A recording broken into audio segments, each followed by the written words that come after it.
মুখ্যমন্ত্রী বলছে 60 বছরের পরে সবাইকে বিধবা ভাতা দেব। কোন রাজ্যে আছেন আপনি? এই মুখ্যমন্ত্রীর গুণের শেষ নেই।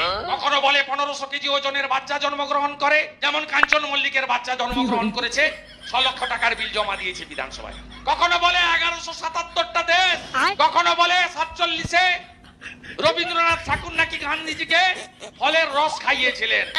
আরে আমি তো জানি রবীন্দ্রনাথ ঠাকুর 41-এ মারা গেছেন। কালকে এসে আপনাদের এখানে বলে সন্দেশখালিতে সন্দেশ হাব হবে, তাহলে জেলিয়াখালিতে কি হবে? জেলে হাব। ওপারে গোসাবা, তাহলে ও গোসাপের হাব হবে। আর এমগুলো বলিহারি শরৎ দিবে।